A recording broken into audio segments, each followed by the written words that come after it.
moving to Toronto because you've heard that Toronto is super affordable with a very low cost of living.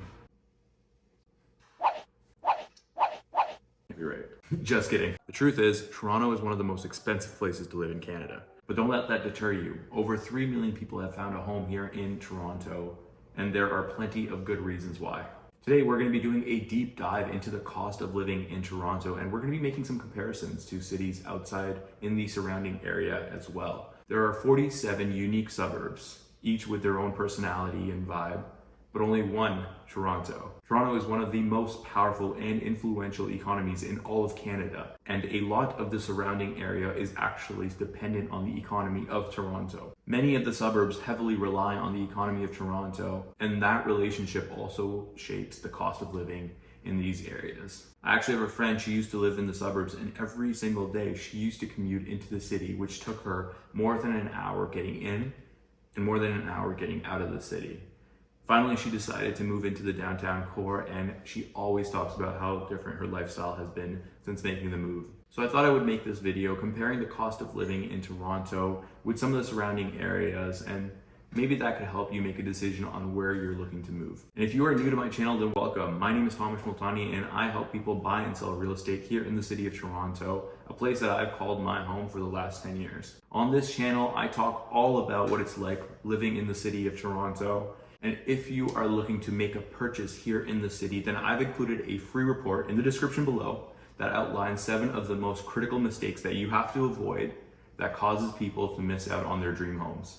To get a free copy of this report, it will be in the description below. Now let's start off with the financials, starting off with the average household income in the city. According to salaryexplorer.com, the average income in the city of Toronto is $135,000. From this pay scale here, you can see that 50% of the earners actually make less than $115,000. So how does this compare to the surrounding area? Mississauga has an average income of $128,000. Brampton is at $123,000. Vaughan and Hamilton are not too far behind, hovering around $117,000 and $124,000 respectively. And if we broaden the horizon and look around the province, places like Kitchener, Ottawa, they're averaging $121,000 and $129,000 respectively, while Windsor sits at about $116,000. It's fascinating to me that while Toronto leads in average household income, it's still not far off from the rest of the cities in the province. The gap is not as wide as one might expect. And that brings us to a very critical part about living in the city, the cost of housing. This is a hot topic. Toronto real estate is renowned for its steep prices. As of right now, the average home in Toronto is selling for $1,050,000, December 2023. But most first-time home buyers will not be buying a detached, semi-detached home right off the bat. A lot of people start off with condos in the city for good reason, with the average price of a condo in the city at around $720,000. But this will not be the price that you will pay for every single condo. Factors such as location, specific building, the amenities, there is a whole host of factors that you have to consider, and these all affect the price. Here's an example of a really nice 1-bedroom apartment on Richmond and Sherbourne, listed for $549. The unit is over 6,000 square feet, and it's a central downtown location. The dream though is really owning a detached home, but that will come at a very, very steep price, averaging at $1.6 million.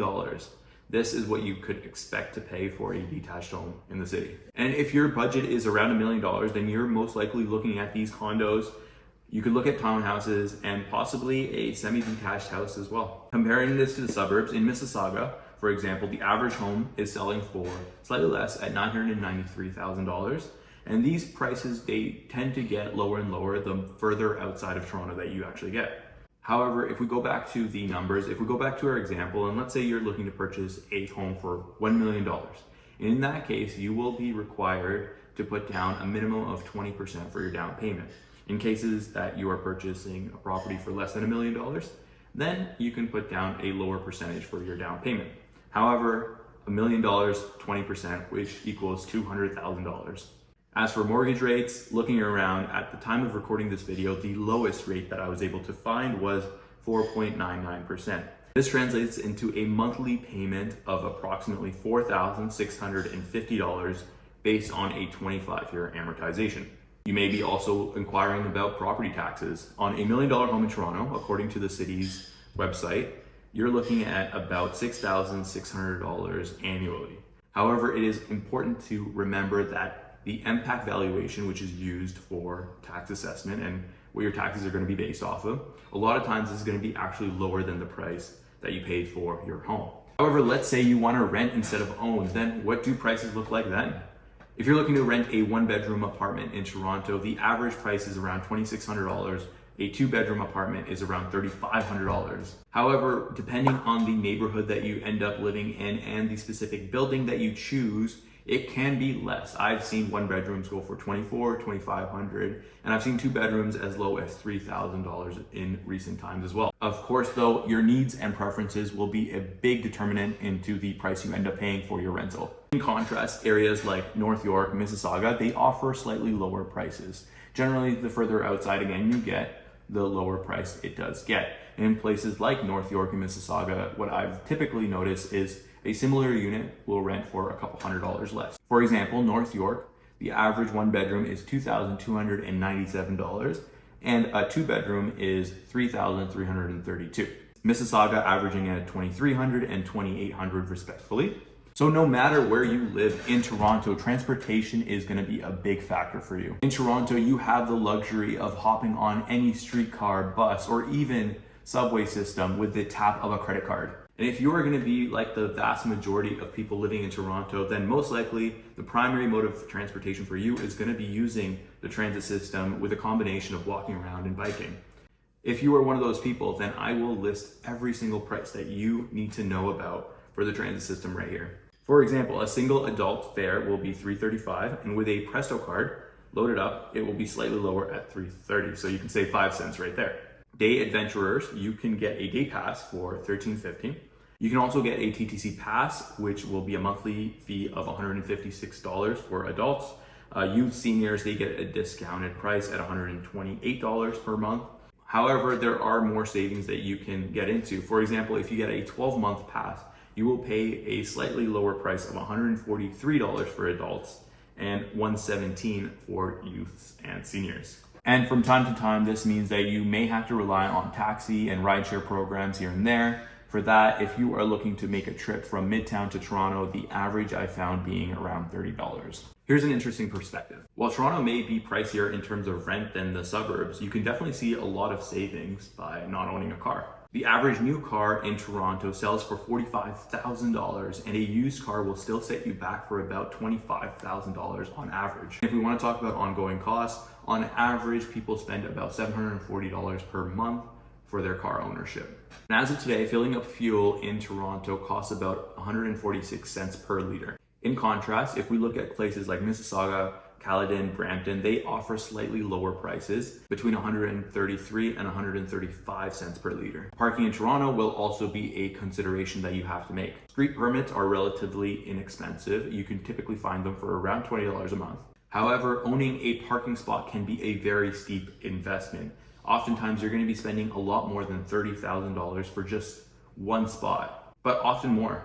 Sometimes even up to $150,000 for a lot of luxury and new builds. You can also choose to rent a parking spot. A typical parking spot I've seen usually goes for between $150 and $300. Okay, now that we've talked about the ins and outs of transportation, let's go to the next important consideration, in my opinion, which would be food. So from grocery shopping to dining out, the city's food scene is as diverse as its people. Since the pandemic, it is no secret that prices for groceries have been skyrocketing, and this goes across the nation. Toronto is no exception for this. So comparing the downtown core to the suburbs, oftentimes I've found that the prices are generally the same, but there are times where there are slight variations in prices. But here's the real flavor of Toronto. It is the diverse food scene. Toronto's food landscape is a foodie's dream. The city definitely tempts you to eat out and dine out on every corner. There are so many options and so many good options to choose from. Of course, lifestyle will play a huge role. Some people like to eat out on a daily basis, and some people like to